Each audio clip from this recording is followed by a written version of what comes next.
There comes a point in every inner journey where reflection isn't enough. A quiet voice inside begins to whisper, "It's time to move." But what if you're still uncertain? What if fear shows up the moment you consider taking a leap? This episode is for that moment.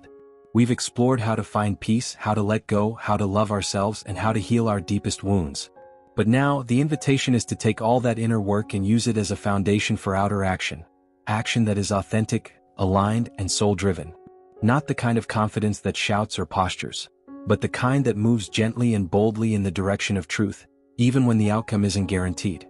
Today we'll explore how to trust yourself even when doubt lingers, how to take risks without betraying your peace, and how real confidence is built not before the leap, but through it. Let's begin. Chapter 1. Confidence versus authentic confidence. We all admire confident people. The ones who walk into a room like they belong there. The ones who speak clearly, act decisively, and seem immune to doubt. We often say to ourselves, "I wish I had that kind of confidence." But here's the thing, not all confidence is created equal. There's a version of confidence that comes from performance, from image, from control, from trying to be more than we really feel inside. This is what I call ego-based confidence. It's loud, it's polished, but it's also fragile. It depends on external validation. It relies on outcomes, applause, or certainty. And when those things disappear, so does the confidence. This type of confidence often says, "I know what I'm doing and I'll prove it. I'll take the risk, but only if I'm guaranteed success. I have to look strong even if I don't feel strong." Now contrast that with authentic confidence. Authentic confidence is quieter, but it's rooted much deeper. It doesn't need to prove anything. It doesn't rely on applause or control. It doesn't need to know exactly how things will turn out. Instead, it trusts in something more profound. Alignment. A sense that this is the right path for me even if it's scary. Even if I'm still figuring it out. Authentic confidence comes from being honest with yourself. Not pretending to be fearless but honoring your fear and moving with it, not against it. It says, "I don't know exactly how this will go, but I know this step is true to me. I might feel nervous, but I trust the direction I'm being pulled toward. I'm not trying to be perfect, I'm just trying to be real." And here's the paradox. The more real you are, the more grounded your confidence becomes. Authentic confidence doesn't shout. It doesn't demand attention. It simply moves in alignment with your truth. And people feel that. You feel that. Because it's not rooted in ego but in essence. Think of someone like that in your life. Someone who doesn't dominate the room but somehow brings calm, clarity, and quiet power. That's what happens when confidence isn't built on bravado, but on self-trust. And yes, that kind of confidence might look less glamorous at first. It might move more slowly, speak more thoughtfully, take more time to say yes or no. But it's also far more resilient. Because it doesn't collapse when things don't go as planned. It knows, "I'm still me and I'm still on the path." So here's the key takeaway from this chapter. Confidence isn't about certainty. It's about congruence. Are your actions aligned with your values? Are your choices rooted in who you really are, not who you think you should be? The more your actions match your truth, the more naturally confidence grows. Not as something you put on, but something you uncover. So if you've been waiting until you feel confident to take a leap, ask yourself this instead.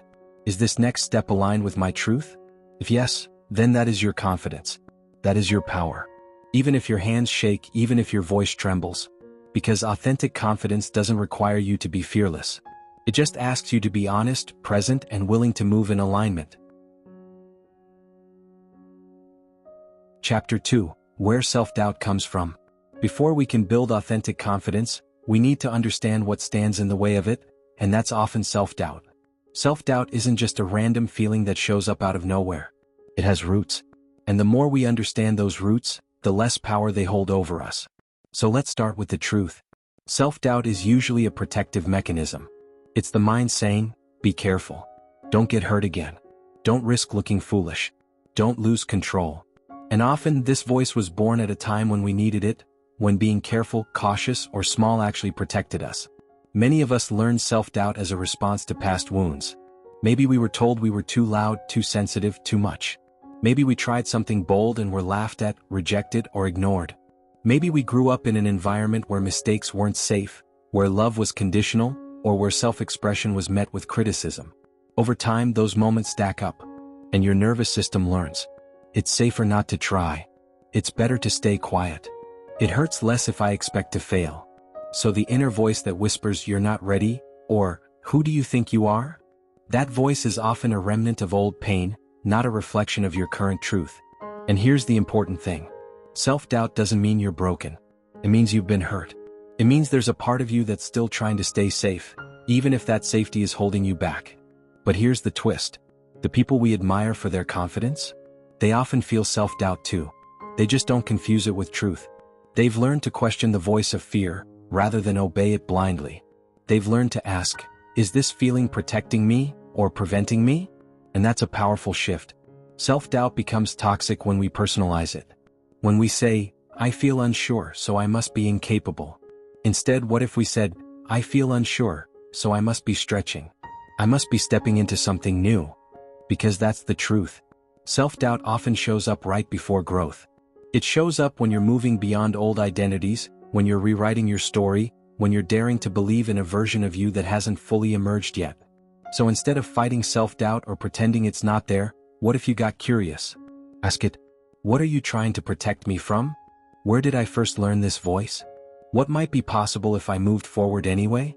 You'll start to notice something powerful, that self-doubt loses its grip not by being silenced, but by being understood. And here's one more truth. The opposite of self-doubt isn't arrogance. It's compassion. It's saying to yourself, I see why I'm afraid, and I'm still going to take this step gently, consciously, in alignment with my truth. You don't need to eliminate all fear to move forward. You just need to know which voice to listen to, the one rooted in love or the one rooted in old pain. So let this chapter be your reminder. Self-doubt isn't proof you're not ready. It's proof you're growing. It's a sign that you're expanding beyond the edges of who you used to be. And while it may feel uncomfortable, it's also a sacred threshold, the space where transformation begins. You can carry your self-doubt and still move forward. You can hear it, hold it, and not let it hold you. That is the beginning of authentic confidence. Chapter 3. The Inner Compass. Learning to trust yourself.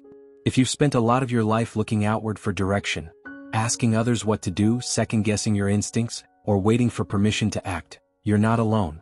Many of us were taught, directly or indirectly, to distrust ourselves, to believe that someone else knows better, that we need to have all the answers before taking action. That gut feelings aren't reliable, only logic is. But the truth is, there is a quiet, consistent guidance system within you. An inner compass that speaks in sensations, nudges, and deep knowing. It doesn't always shout. It rarely gives you step-by-step instructions. But it always tells the truth, your truth. This chapter is about learning to hear it, and, most importantly, to trust it. Let's start with this question. When was the last time you ignored your gut and regretted it? Maybe you said yes when everything inside you was screaming no. Maybe you stayed silent when something felt wrong. Or you waited, hesitated, postponed, even though a part of you already knew what needed to happen. Most of us have moments like this. Not because we're foolish, but because we've been conditioned to doubt ourselves. But here's what's powerful. That inner compass is still there. It never left. It's just waiting for you to slow down, to reconnect, and to listen. So how does it speak? Sometimes it's a body sensation. A tight chest, a heavy stomach, a buzzing excitement, a deep calm. Your body is incredibly wise. It often knows what your mind hasn't yet processed. Sometimes it's a whisper in the background. A thought that returns over and over. A soft yes or not this that arises when you're quiet enough to hear it. And sometimes it's your emotional state. Anxious energy when you're out of alignment. Peace even amidst fear, when you're walking the right path. The challenge is that we often override this guidance with logic, fear, or external pressure. We say things like, this isn't practical. What will people think? What if I fail? But authentic confidence comes from learning to honor your inner signals, even when they don't make sense to anyone else. You don't have to justify your truth. You just have to trust your resonance. And trusting yourself is a muscle, one that grows stronger the more you use it. Start with small things. Pay attention to how your body feels in different situations. Notice who energizes you and who drains you. Tune into decisions that feel expansive versus those that feel contracting.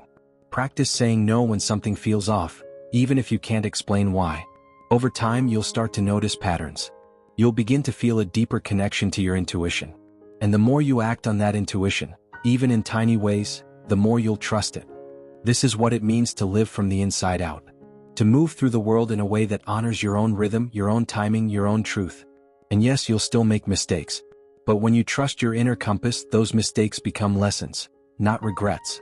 Because you'll know, I was listening to myself, I was being honest, I was acting in integrity. That's where real confidence comes from. Not from always being right, but from always being aligned. So if you've been waiting for a sign, here it is. You already know more than you think.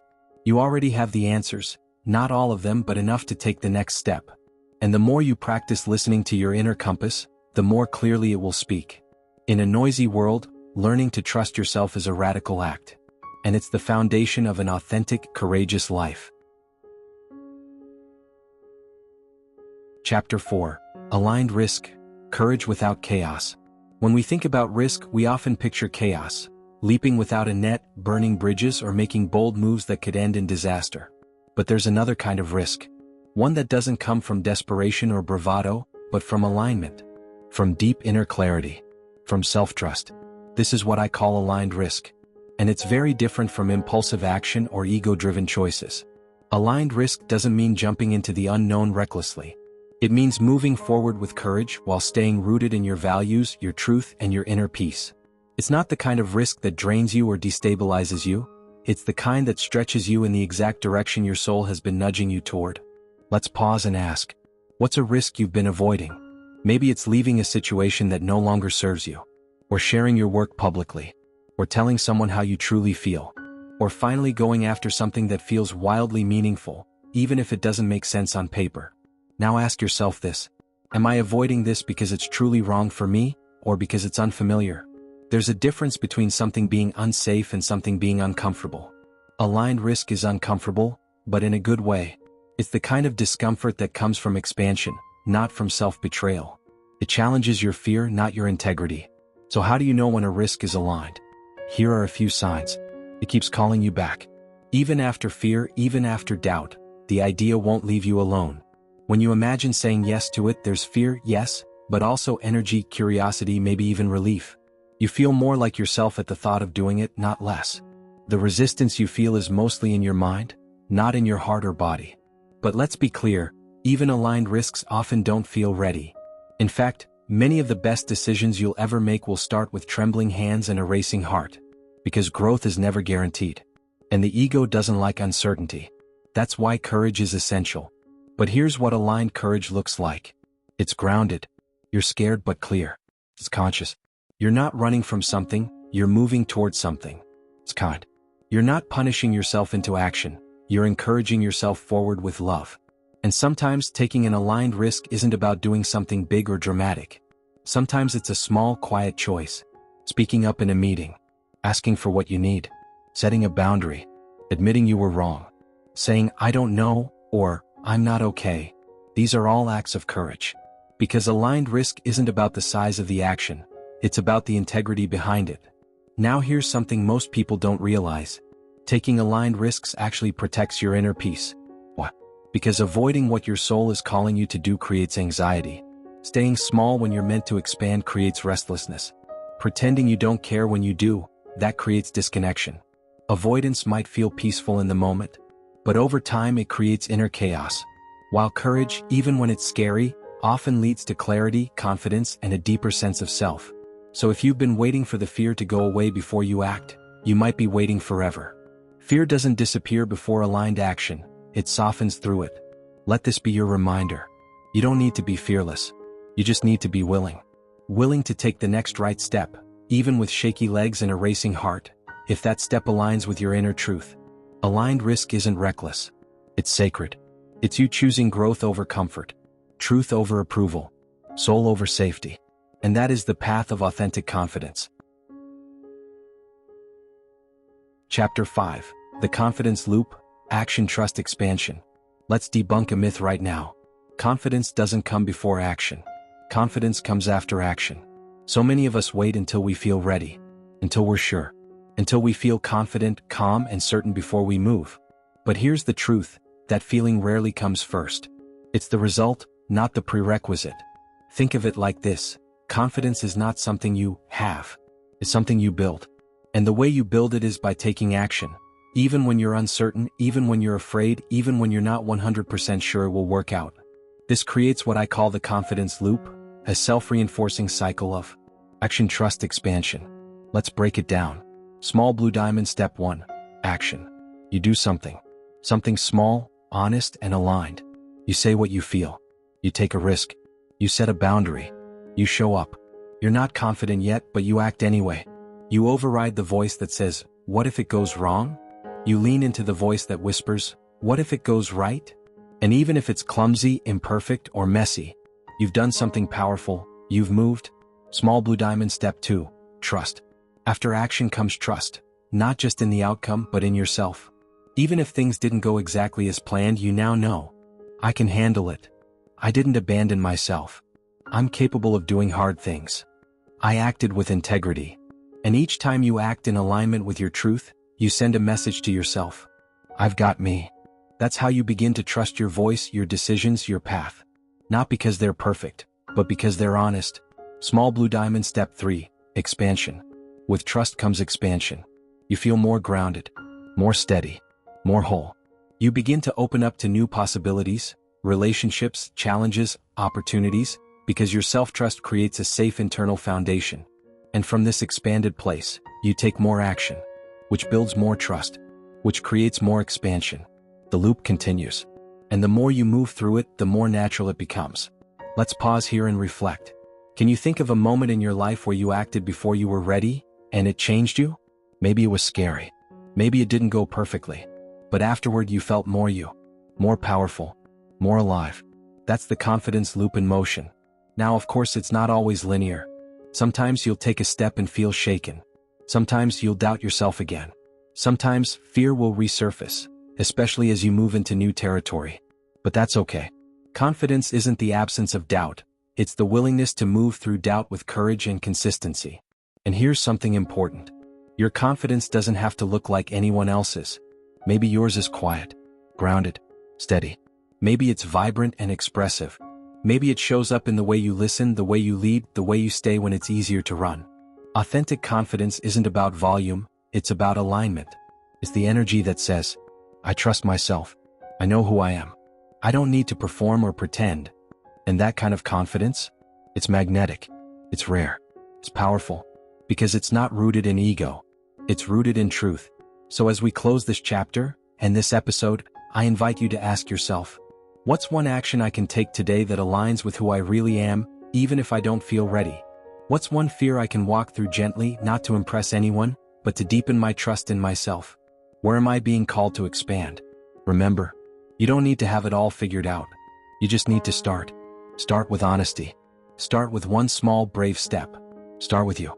Because every time you honor your truth, you strengthen your inner foundation. And from that place, confidence isn't a performance, it's a natural result. Action, trust, expansion. That's your path. And it's already unfolding. Thanks for listening to this episode on authentic confidence. If it spoke to you, share it with someone who might need a reminder that they can trust themselves, even when they don't feel ready. And if you're taking an aligned risk right now, I'd love to hear about it. Drop a comment or leave a review. Your story might inspire someone else. Until next time, keep listening to your inner compass. Confidence grows with every aligned step you take.